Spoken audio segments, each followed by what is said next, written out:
The material presented today is copyrighted, and all rights remain the property of the speaker and EJC Advantage, LLC. Good morning, everyone. Hello, and welcome to our monthly oils gathering and product training. Today is Saturday, March 7th, 2015, and today our topic is Defeat Autism Now. I am your host, Jackie Close, and with me today is our very, very special guest speaker, Dr. Sonia McGowin. Dr. Sonia, are you online with us? I'm here. Okay, great, and we can hear you. Wonderful.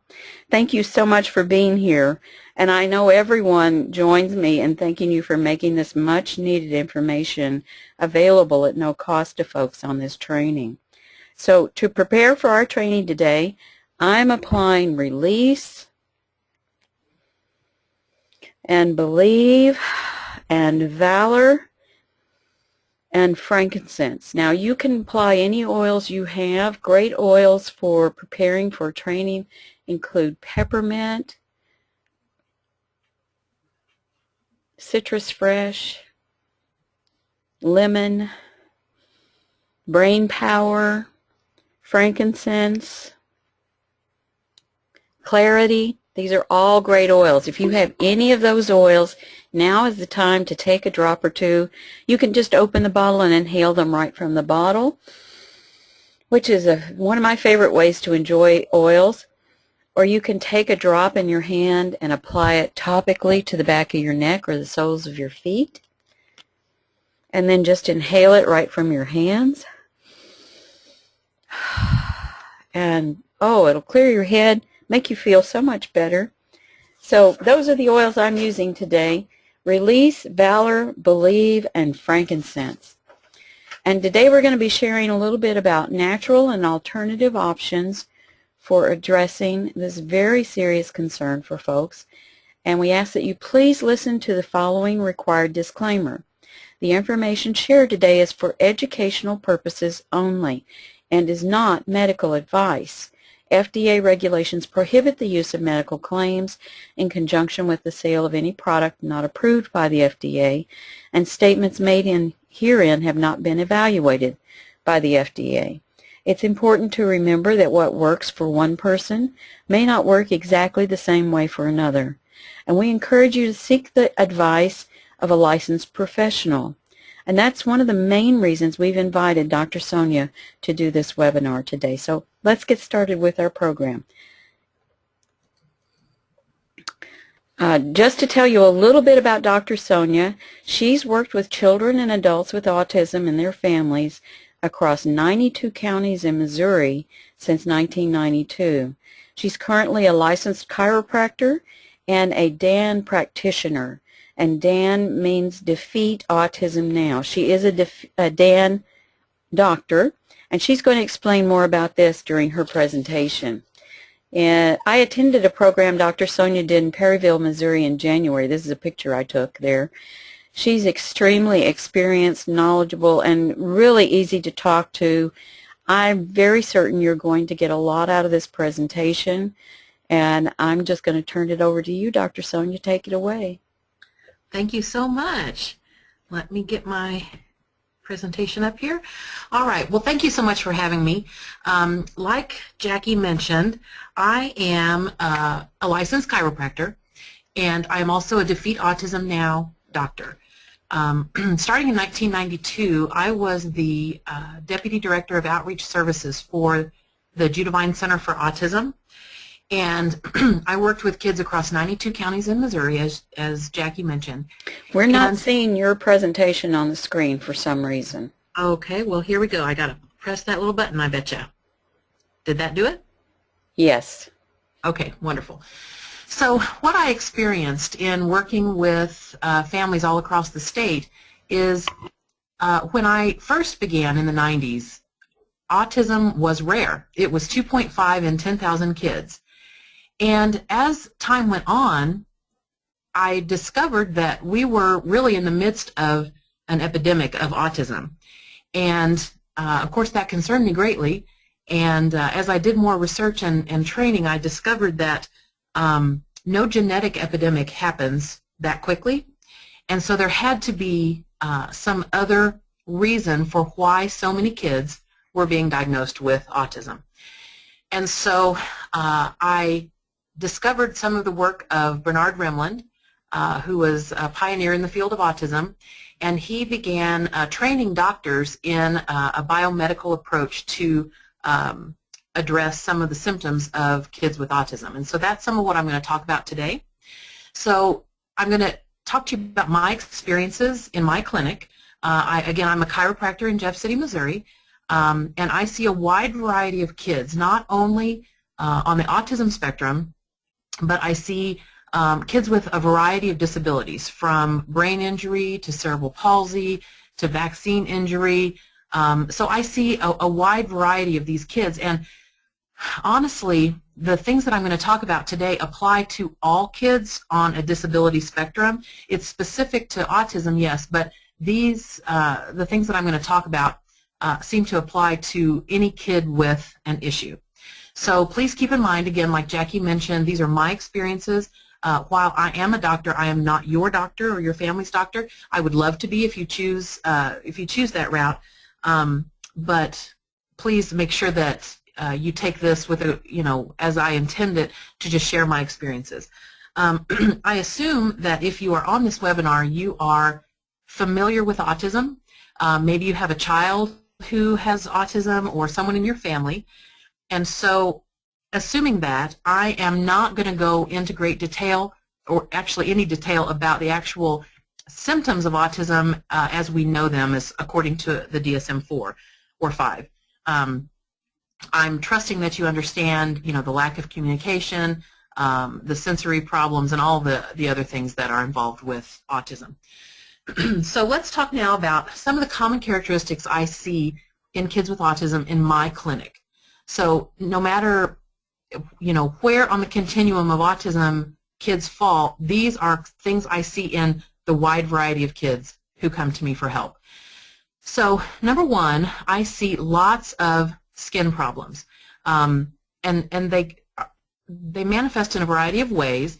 I see lots of kids with eczema, and in my practice, I have a zero tolerance policy for eczema. So if a child comes to me and maybe eczema is not their primary complaint, if in their history I discover, or in their examination I discover that they have eczema, we attack it right away, because from my experience, eczema is a harbinger for bad things. If you have eczema, you're more likely to have allergies, asthma, and autoimmune problems. So we really look to resolve eczema just as soon and efficiently as possible. Another thing that I see in these kids are cracks at the corners of the mouth. And so typically that is a sign of a nutritional deficiency, and we're going to talk a little bit more about that later. I also see a lot of dry skin, as well as bumps on the backs of the arms. You will hear that referred to as keratosis pilaris, and it's most common on the back of the arms. If it's severe, sometimes you'll see it on the thighs, on the torso, but again, it is a nutritional deficiency that kind of helps guide me into the treatment for that child. Very often, I will see either a history of or current diaper rash that is typically chronic and often is very severe. And what I want you to understand is that a skin problem is not a skin problem. A skin problem is a reflection of the gut. So anything that's happening in the gut will be reflected upon the skin. And so I think one of the things that allopathic medicine gets wrong is when we have a skin problem and we use creams and lotions and potions and every other sort of remedy to get rid of the skin problem, when really we need to be looking at the gut. So if you have a child with eczema, psoriasis, any sort of skin problem, by treating that symptom and driving that symptom farther into the body, you're actually, creating a bigger problem down the road, because that symptom will find a way to come out. And so whether it's, eczema or diaper rash or ear infections or some other sort of manifestation, that symptom will emerge. I also see a lot of digestive problems. Parents tell me that their kids have reflux. They also have a lot of bad breath. So no matter what the parent does, no matter how many trips to the dentist for cleanings, you know, mints and any other sort of brushing the teeth, that kind of thing, that bad breath just remains is a chronic problem. We also see a lot of poop issues. Now, please don't be offended, but poop is a big deal for these kids. For some kids, we have chronic constipation. I just saw a little boy the other day who, if he poops once every 2 weeks, it's a good month. And so constipation is very difficult for all of us, but particularly our kids on the spectrum. Sometimes we have the other side of the coin. We have diarrhea. Either way, it's yucky poops is what I call it. So these kids do not have normally formed poop. Either they're constipated or they have diarrhea. There are lots of kids who are constipated, but then we'll have what we call breakthrough diarrhea. So we just see a lot of very serious poop issues with these kids. Also chronic belly aches. So stomach pain that just is not resolved by any sort of medication. You have tests done, nothing shows up as a problem. A lot of times our kids will posture themselves in a way to put pressure against their abdomen, and that is a hallmark sign of sort of an uncommunicated bellyache.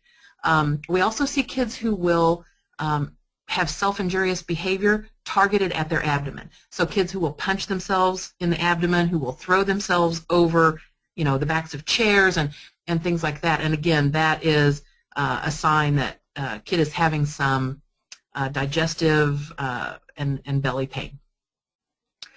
We also see what we call dysbiosis. And dysbiosis and the next one you see there called leaky gut syndrome sort of go together. So in our intestine we have air quotes good bacteria and bad bacteria. And you should have a nice balance of each one of those. And in our kids what we find is that the bad bacteria outweighs the good. And so it disrupts not only their digestion and their ability to poop in a healthy way, but it also creates leaky gut syndrome, which is an alteration in the lining of the intestine, which allows toxins and fecal matter to escape and then kind of swim around in the body, creating an autoimmune disorder. So if you have further questions about that, I'm happy to answer it. You can also Google, you can email me, and we can talk more about that. I also see pretty much across the board food allergies and or sensitivities, primarily to a handful of things, gluten being the first one. Almost all of us in general are sensitive to gluten, but in particular these kids have a more marked reaction, a negative reaction to gluten, which is the protein in wheat.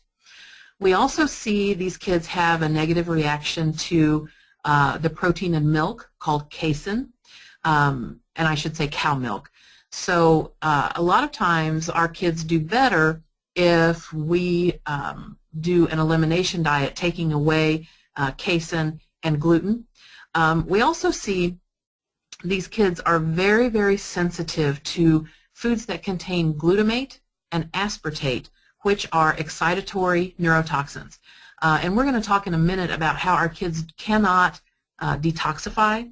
And because of that, the glutamate and the aspartate create a lot of just serious problems for kids with autism. Aspartate is a form of the word aspartame, and so we know that aspartame is not healthy for us.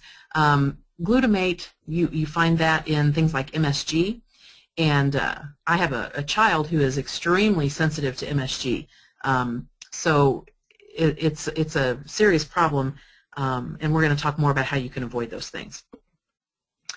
Of course, we see behaviors in kids with autism. We see a lot of self-stimulatory behavior, self-injurious behavior. You know, what I've seen in my practice in the past and now, parents always talk about, you know, they're very poor sleepers, have trouble getting down to sleep, have trouble staying asleep all night, very picky eaters, and typically this is a self-imposed restricted diet, and usually they want to eat the things that are the worst for them. We tend to crave the things that we're the most allergic to. So we see kids who will eat nothing but McDonald's chicken nuggets or French fries, or all they will eat is Pop-Tarts, all they'll eat is toast, things like that. And so, you know, kids, the pickier they are, the harder intervention can be, because parents are always scared that, you know, their child's going to starve to death. So I've never seen one in all my years.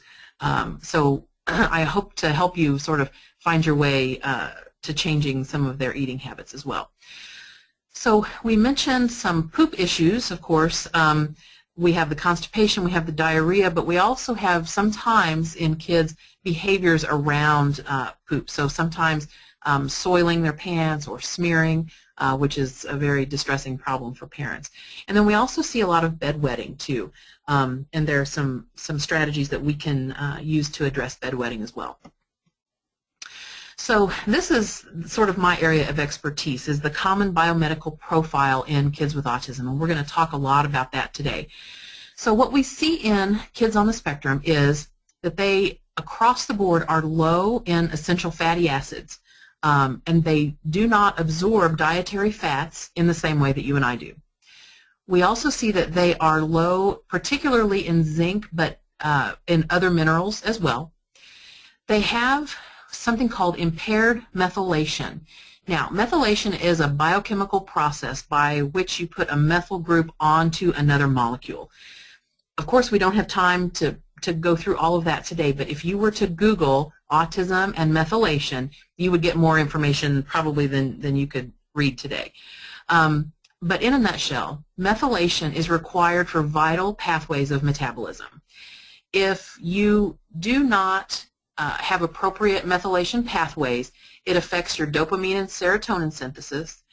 It will create inflammatory conditions such as eczema and asthma, which we've already talked about.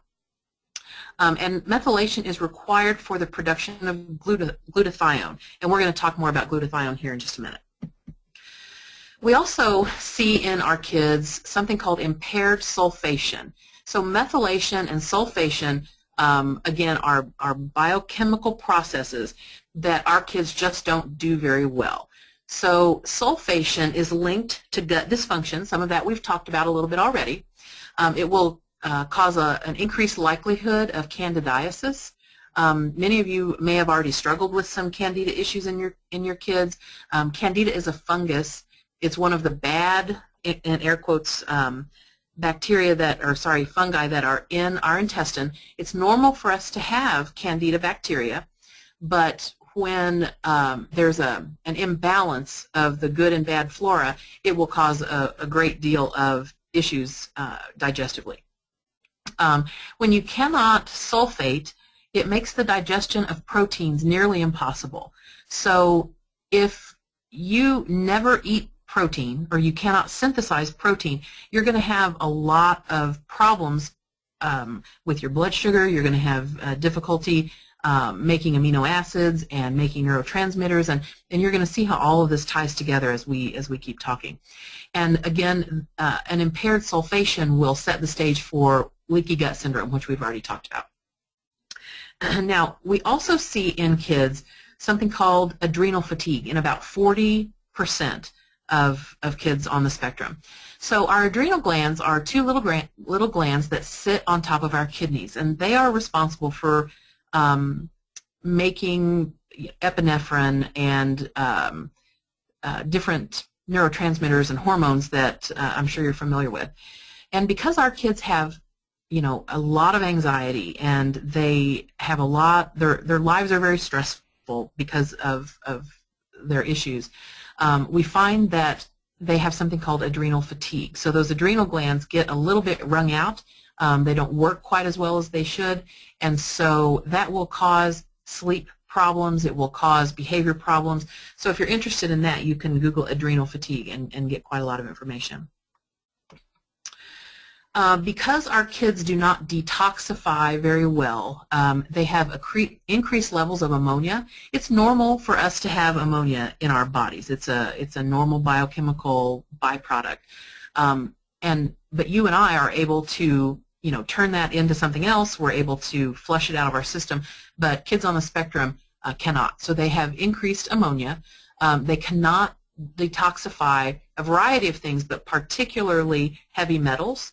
So when they're exposed to heavy metals through a variety of ways, those heavy metals hang around in their body, and they do not leave in the ways that you and I are able to detoxify heavy metals. They cannot detoxify, again, because of the methylation issues, the sulfation issues, but also because they have low levels of glutathione and other antioxidants. So glutathione is extremely important for kids on the spectrum. It is the most powerful and most important antioxidant in the body, and without it, you cannot be healthy. So we're going to talk about some ways that you can increase glutathione levels naturally. We also see our kids have decreased levels of serotonin, dopamine, and melatonin. Of course, those are neurotransmitters that do a lot of different things for us, but I'm sure you've heard of melatonin and its relation to sleep. And of course, our kids don't tend to sleep very well, so it's no surprise that they have decreased levels of these neurotransmitters. I also see a lot of very unstable blood sugar. And so what I see in my practice is that nearly 100% of kids with any type of behavior or communication disorder, not only autism, any behavior or communication disorder have low blood sugar. They tend to be hypoglycemic. And so one of the things that I work very intensely with parents on is stabilizing blood sugar through diet and what the child eats. So if you imagine how you feel if you're late eating lunch or late eating dinner, or you forgot to eat lunch, and by the time dinner comes around, you're usually pretty crabby, you're shaky, maybe you even have a little bit of cold sweats, and you're just not performing at your best. And our kids tend to, again, have this hypoglycemia that will influence their behavior.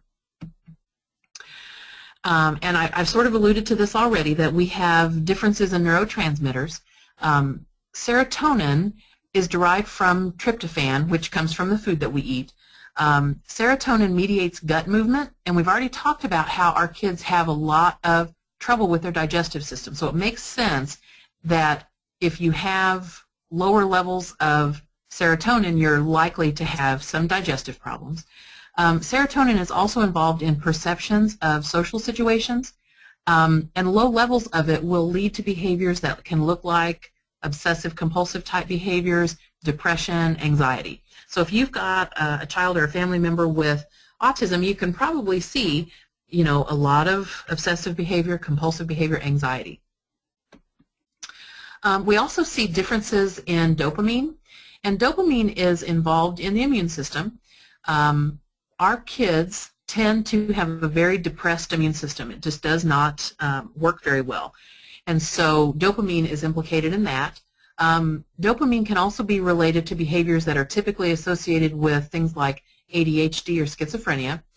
Now, please do not walk away and say that I said kids with autism have behavior that is schizophrenic. That's not at all what I'm saying. But there are some behaviors that those disorders have in common.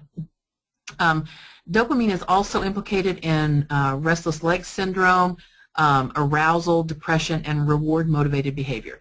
So if you have a child on the spectrum, you've probably noticed that the things that motivate them are very different than neurotypical kids. So, for example, if you were to offer my 10-year-old son a chance to, I don't know, have 30 minutes of time on the iPad to play his favorite game, he would be very motivated to do whatever I asked him to do. But kids with autism don't tend to be motivated by the same types of things. So I remember working with kids who, you know, they would give anything. If I remember one little girl, she loved to rub coins together between her fingers. So she would do anything in the world for that, but was not motivated by the same types of things that typical kids are. So now that you know some of the common traits of kids on the spectrum, what are some things you can do? First of all, you want to take away what hurts. So I know that it is not easy to change a diet. It's not easy to change your own diet, let alone a child who, you know, has restricted interests, who has a very picky diet. But the thing about it is that most of these kids are very sensitive to the foods that they eat. So we're going to talk a lot about what we can do specific to their diet. We have to make sure that the food that they do eat is as high quality and as close to the form God made it as possible. So junk food, anything that comes from a box, anything that's neon colored like goldfish crackers or Kraft macaroni and cheese, those are food-like substances. They are not food. And so it hurts them when they eat that. So you need to take away any sort of junk food, sugar, bad fats, food dyes, definitely artificial sweeteners. If you want to have your mind blown, just do a Google search of the dangers of aspartame and you will be blown away.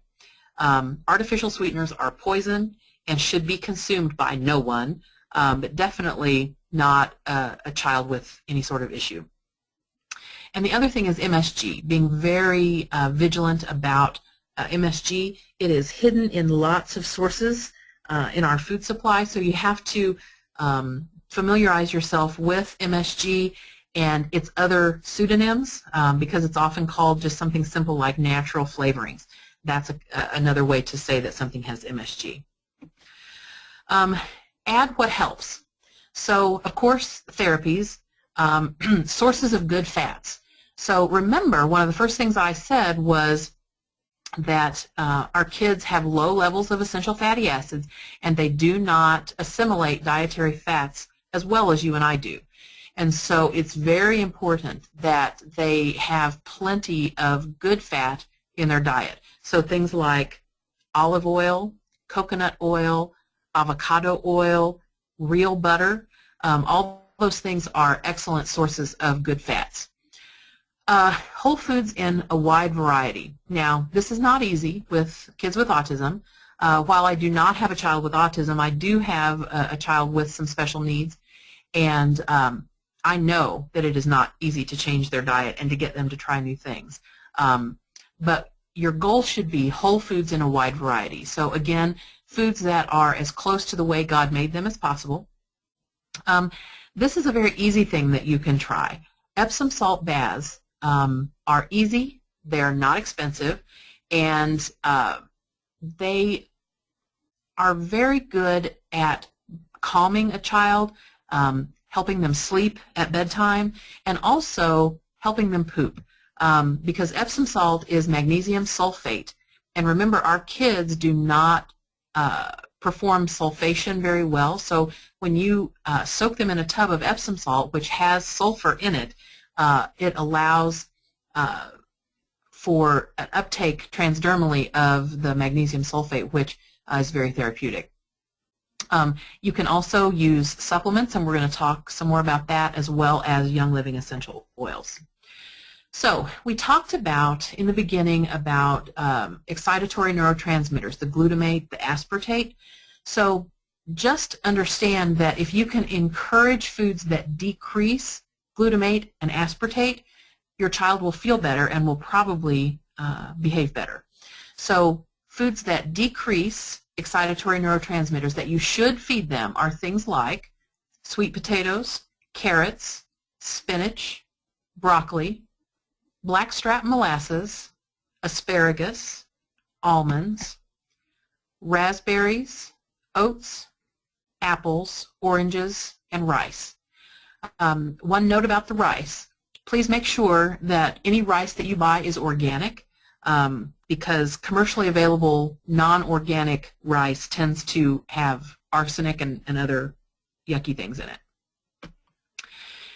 So on the other hand then, discourage foods that increase excitatory neurotransmitters. So those would be things like yeast, peas, mushrooms, tomatoes, MSG, cow milk, wheat, and Parmesan. So while those as a whole are not necessarily bad foods, you know, peas are good for us, tomatoes, mushrooms are good for us, but our kids just do not break those foods down as effectively as you and I do, and they can cause some issues for them.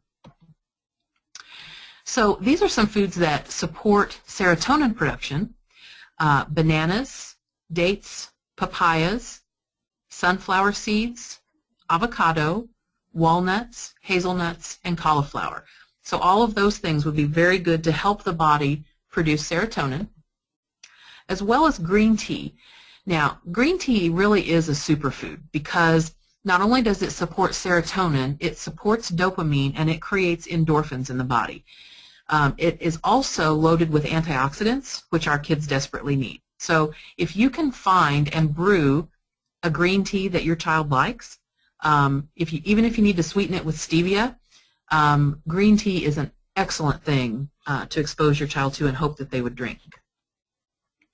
Some supplements for you to think about that are very helpful with kids with autism are fish oil. So remember, we talked about low levels of essential fatty acids. They do not uptake dietary fat very well. So when you add a fish oil supplement in a pretty healthy dose, that tends to be very, very helpful, as well as zinc, digestive enzymes. You might also consider, if your child is a child with yucky poops, that a candida treatment might be helpful. And again, if you have questions about that, I can help guide you through that. And cod liver oil. Cod liver oil is a great source of vitamin A. Our grandmothers really knew what they were doing, because I know that my grandma Clara stood us all in a line and made us take a spoonful of cod liver oil on a regular basis. Grandmothers knew what they were doing, and so cod liver oil is not necessarily very tasty, but you can get it in capsule form that your child can swallow, and it is extremely beneficial. B6, vitamin B6, and as well as vitamin B3 both support serotonin. Back in the 90s and the early 2000s, there was a big movement for big doses of vitamin B6. Dr. Bernard Rimland really brought that to the forefront and found that kids who had mega doses of vitamin B6 did very well behaviorally. And also methyl B12 is also very helpful for these kids because remember, they don't methylate very well. So when you put a methyl group along with your vitamin B12, it is very beneficial for them. And one of the things that I have done for my son in the past, you can get methyl B12 lollipops from a company called revitapop.com. They're not expensive at all, and child thinks they're getting a lollipop, but really it is methyl B12. And so for some kids, they respond very well to that.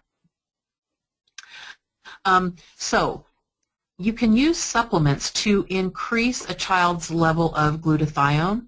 And you'll see on the screen here that the shorthand for glutathione is GSH. So if you see that in your research, you'll know what that means. So some natural ways to increase your levels of glutathione would be to take vitamin C.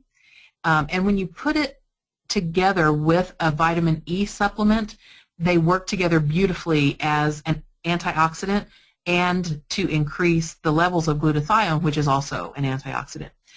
When you use vitamins C and E together, they will inhibit glutamate release. So remember, we have trouble biochemically handling glutamate. So anything that you can do that will manage that glutamate more appropriately will help your child.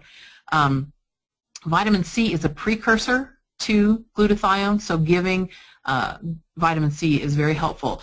Vitamin C cannot hurt you. Its only real side effect of having too much vitamin C would be yucky poops, diarrhea, and for most kids who are constipated, sometimes, that's very helpful. There's also something called N-acetylcysteine. It is a supplement that increases the formation of glutathione and also takes mercury out of the system. So N-acetylcysteine is a very nice supplement. You will sometimes see it abbreviated as NAC in capital letters. Some other things that help are probiotics. So again, I mentioned in the beginning how our kids struggle with dysbiosis, having an imbalance of the good and bad flora in their intestine. And so when you can load the intestine up with the good bacteria, it's going to very much help their digestive system. So a good, high-quality probiotic.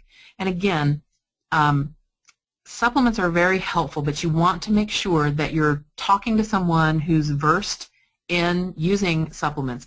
You also want to make sure that you're getting high-quality supplements. So I would not go to Walmart or Walgreens or Target to get my supplements. I would order them, through a licensed practitioner. Get them from your health food store, but definitely do not trust a store like, your commercial big box stores. All right, so grapeseed extract is another powerful antioxidant that also crosses the blood-brain barrier and can be very helpful. And we have talked a little bit already about using whole, good quality fats. So using real butter, whole milk. If you can get your hands on raw milk, all the better. Don't ever, ever, ever use margarine. Margarine is not really a food, so instead use real butter. Coconut oil is fabulous.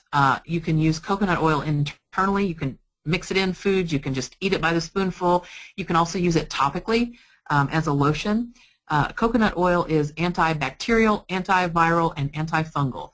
So if you use it as a lotion, my son used to get terrible eczema when he was tiny, and so I would just slather he would get it on the backs of his legs, so I would just slather coconut oil on the backs of his legs along with his supplements, and we were eventually able to take care of that. Some other things that are very helpful are, and of course you would expect me to say this because I am a chiropractor, but chiropractic adjustments do wonders for kids. Now, I wouldn't advocate taking your child just to anyone. You need to make sure that it's a doctor you trust who has experience in pediatrics and hopefully some experience in the special needs populations as well. All right, so the other thing that I use a lot of both at home and in my practice are essential oils. They're particularly good for kids on the spectrum because, as we've talked about, their digestive system is very troubled. And so if you use essential oils, they can bypass that troubled digestive system. They dramatically increase oxygen perfusion to the brain, which is good for them and good for all of us. If you can really concentrate on oils that are high in sesquiterpenes, all the better. They deliver oxygen to the cell. They erase or deprogram faulty codes in cellular memory. They will also work to rid the body of petrochemicals such as heavy metals. And they will cross the blood-brain barrier, especially when you use a diffuser. So, I just picked 3 of the highest ones in sesquiterpenes, which would be cedarwood, sandalwood, and myrrh. Now, every child is different, so what might work for my son may not work for your child. Sometimes finding the right oil or the right blend is a little bit of trial and error. So don't try something for a couple of days and determine it's not working and then just give up. It's a little bit of a process of trial and error.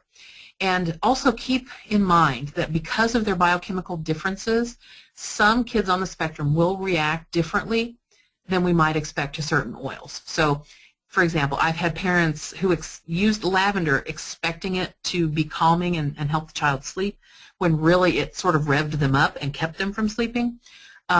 So what I would recommend is that you start slowly, of course, and don't try something like lavender at bedtime for the very first time until you know exactly how it's going to affect your child.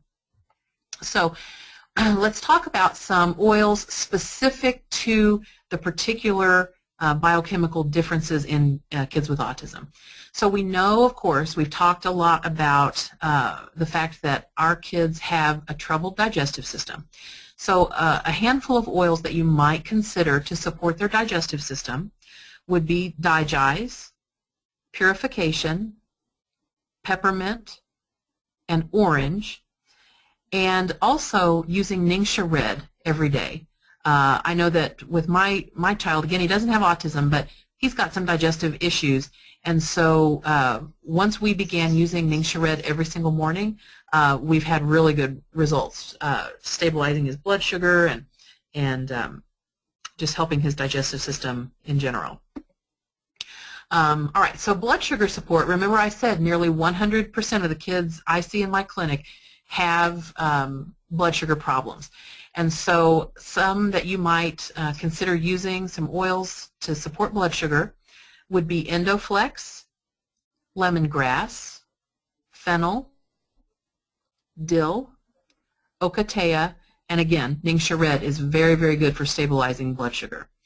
Now, I'm not going to speak specifically about how to use oils because I feel like you're probably already quite versed in that, maybe even more than I am.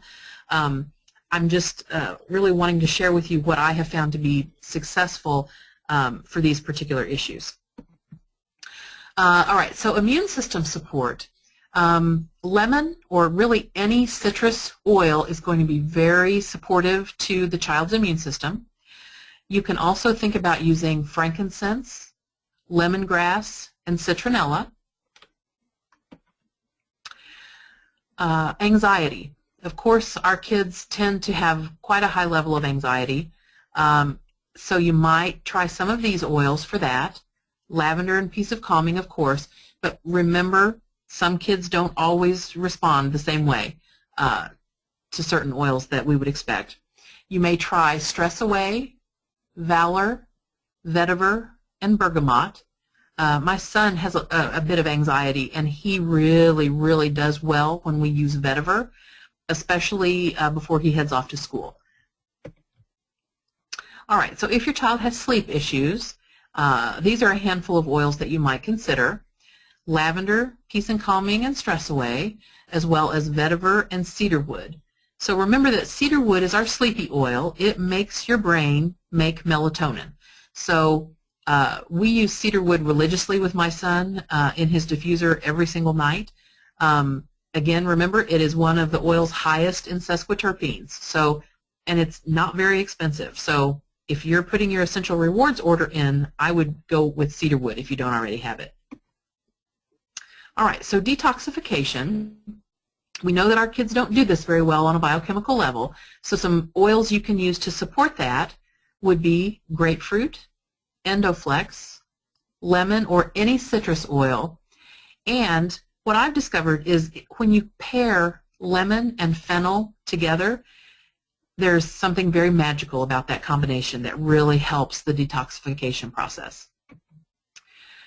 All right, so to support antioxidant function in the body, these are some oils you might think about, which would be frankincense, wintergreen, clove, and Melaleuca alternifolia. For serotonin support, I would consider using any of these: Valor, Peace and Calming, frankincense, joy, cedarwood, and vetiver.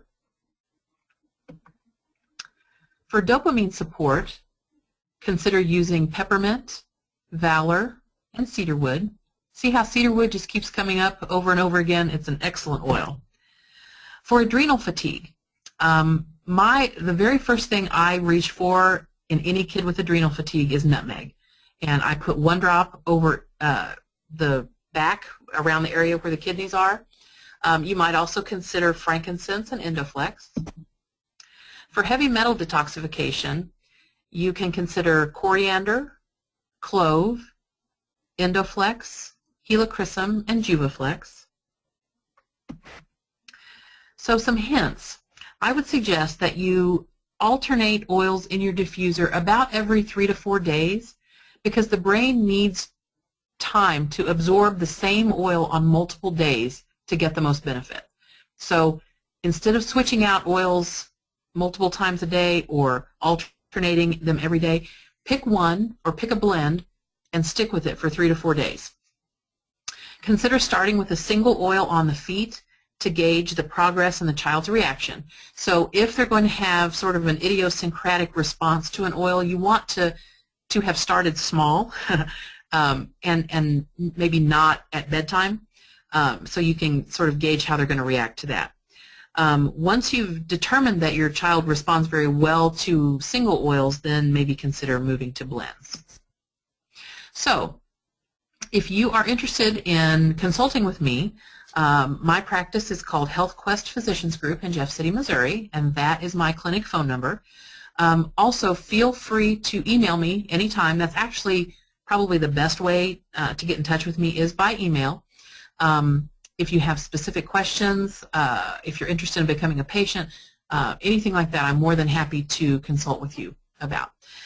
So Jackie, do we have any questions?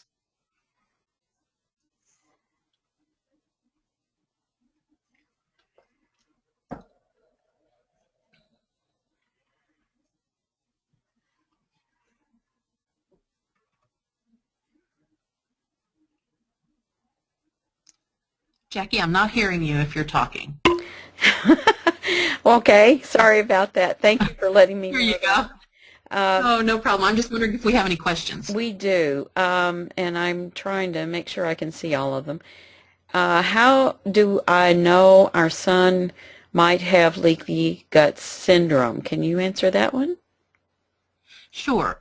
Basically, if you see a change in your child after eating certain foods. So, for example, if your child eats a piece of toast and something is different, either behavior is different, or maybe I've known lots of kids who will eat a certain food and then all of a sudden their ears turn red, or they get dark circles under their eyes, or they get a red patch on their cheeks. So if you see a change in them, either physically or behaviorally after eating a certain food, that is definitely a sign. If you have a child who just in general has yucky poops, they are constipated, maybe they have diarrhea, maybe they have both, maybe they have terrible gas. I mean, they have toots that clear a room. If you see undigested food in their poop, all those are sort of signs to me that you probably would be experiencing a leaky gut syndrome.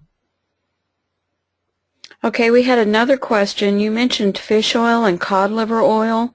What if you're allergic to all fish and seafood? Ah, that is a very good question. I'm not sure I know how to answer that, honestly. My first instinct is to say if you are allergic to those things, not to take fish oil without some medical oversight on that. I have had patients who had tested positively to being allergic to shellfish, fish, etc., who could take a very high-grade fish oil without a problem.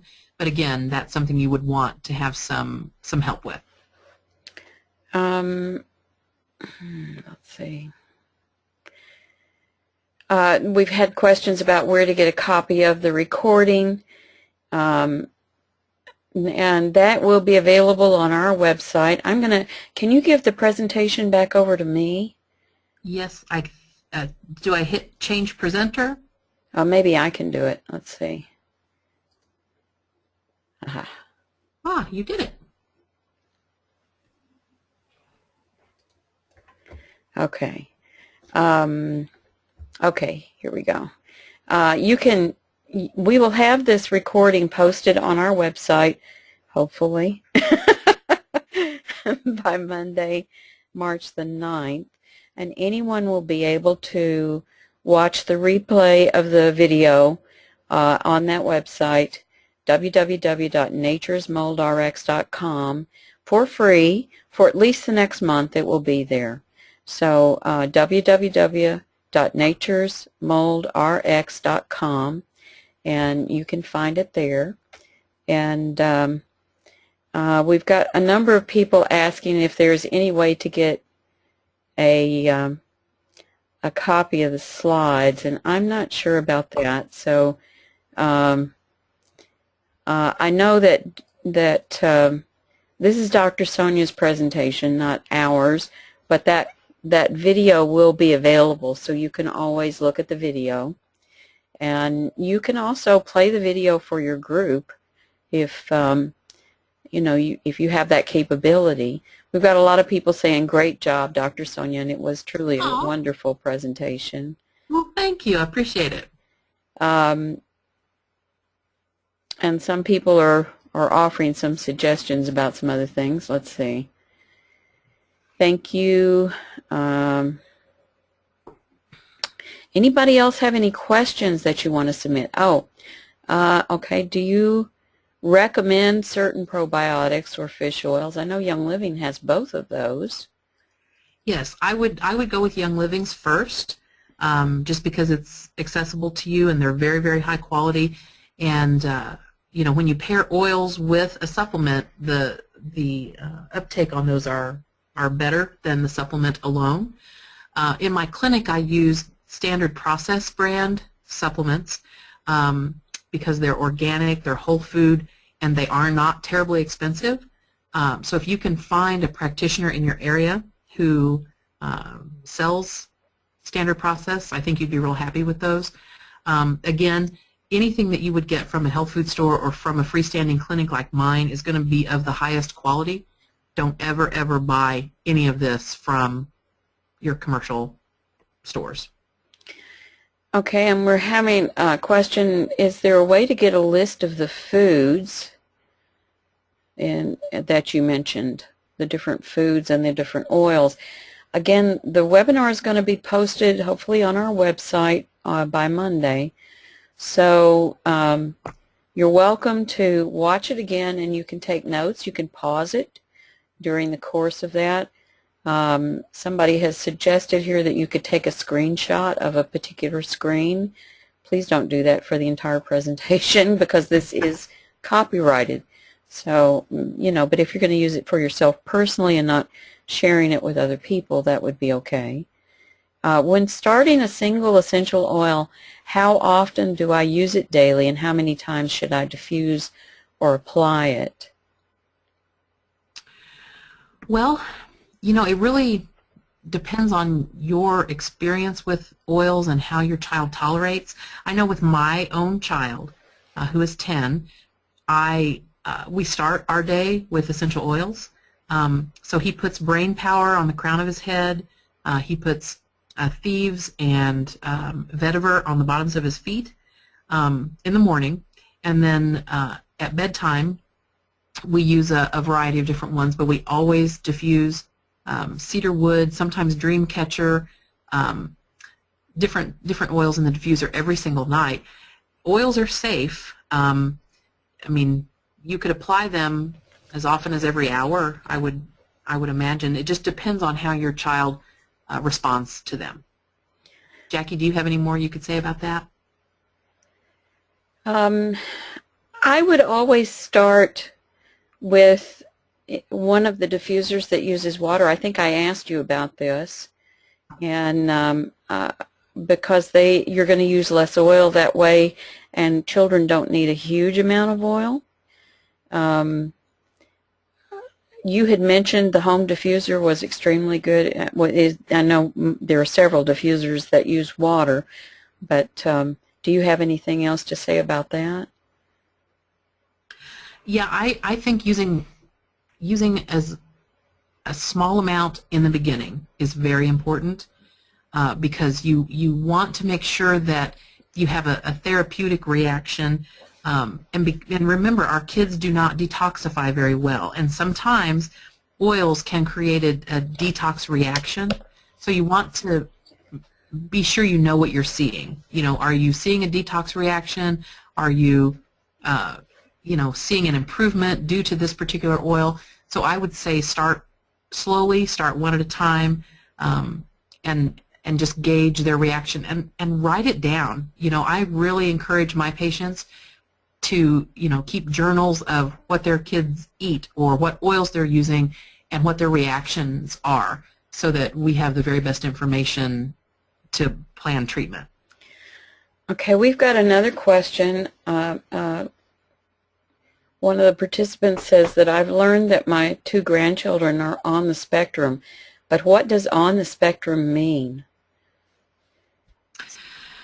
Well, when you talk about autism, what we have figured out over the years is that while we have diagnostic criteria that apply to all kids, they seem to manifest themselves individually in particular kids.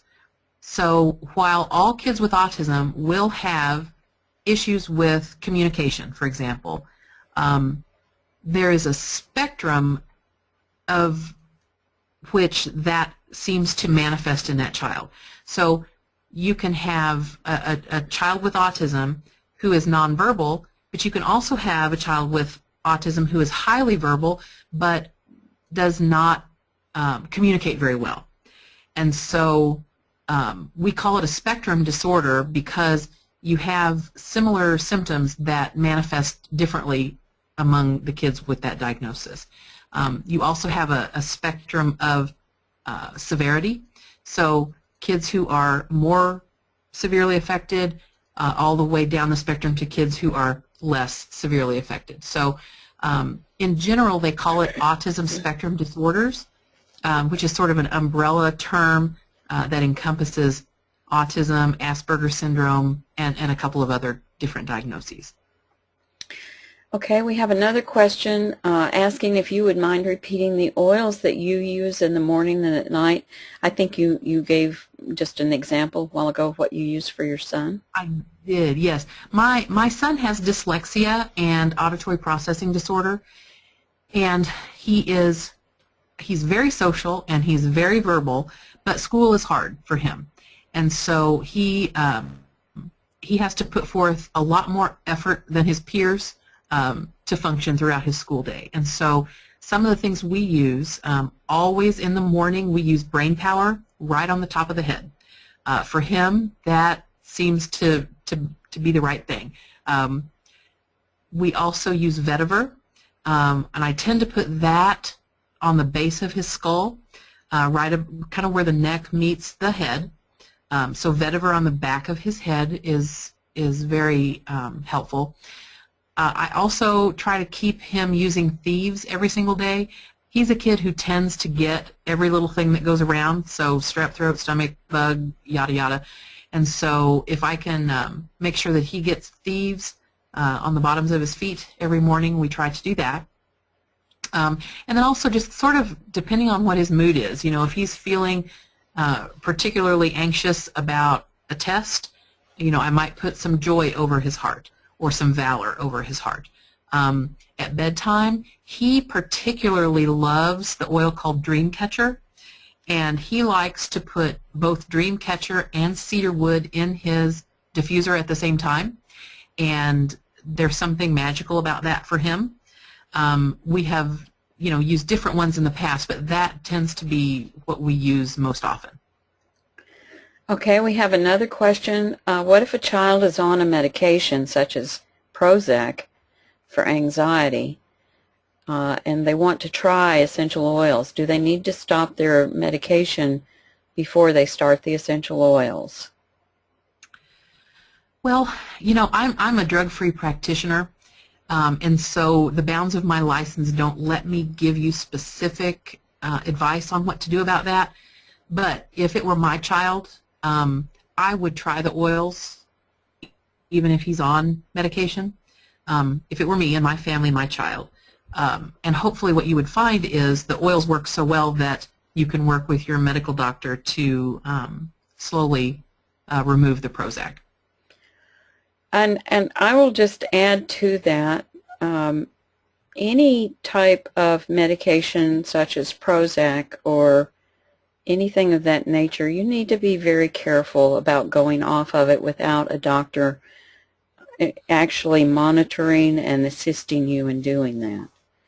So I would not personally, if I don't use those things, but if I were, I wouldn't personally stop them without making sure I were doing it with the doctor's advice, because that could be very dangerous from what I understand about such medications. And I know that there's a great doctor who does a lot of work with this, Dr. Ann Blake Tracy, and she has a clinic. You could search for her. She's spoken at Young Living's convention.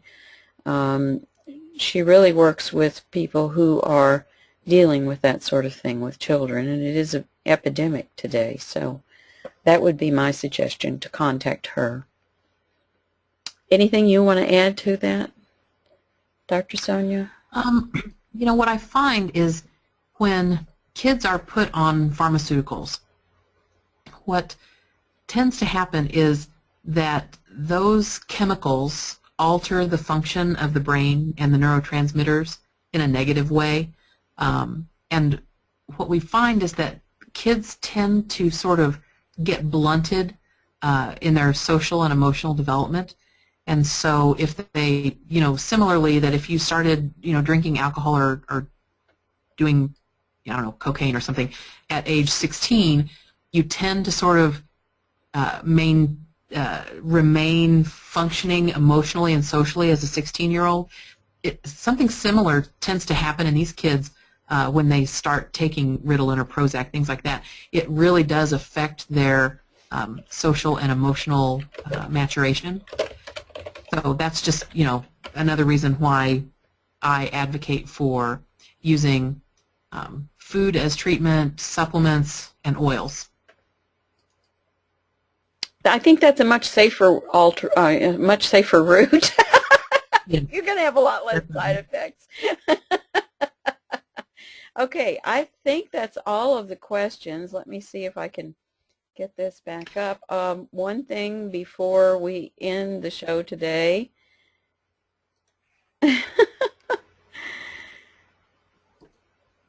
Oh dear, it went back to the beginning. Sorry about that. Here we go. Tomorrow, you need to set your clocks forward 1 hour tonight before you go to bed because we spring forward 1 hour. And for those of you who have really enjoyed this presentation, Dr. Sonia is going to be speaking at our Vibrant Health Summit that will be taking place in Cape Girardeau on May 1st and 2nd this year. And she'll be able to go into a little more detail about supplements and oils, and we're going to have additional time for her that day. So we would encourage you to come, because that'll be a time when you could talk with her face to face, and she's going to be one of our featured speakers at that event. Dr. Sonia, thank you so much for taking time to share this much needed information with folks. I know, again, I'm speaking for everyone and telling you that we sincerely appreciate you and your efforts to help folks with this enormous challenge. And I love that all of the things that you share, this was the thing that hit me. First of all, I'm not a child. I'm not autistic. But all of the things that you shared, there were different parts of it that were appropriate to me. That if you have eczema, if you have problems with digestion, if you have problems with sleep, any of these things that can be problems for anybody, and all of the things that you talked about can be problems for anyone.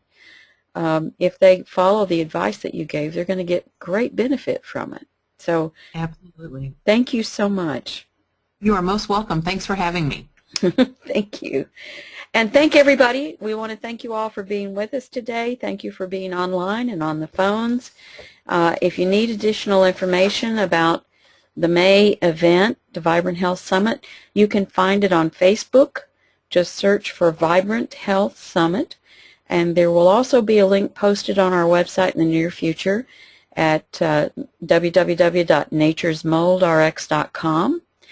This webinar has been recorded, and hopefully it will be posted on Monday, March the 9th at that same website, www.naturesmoldrx.com.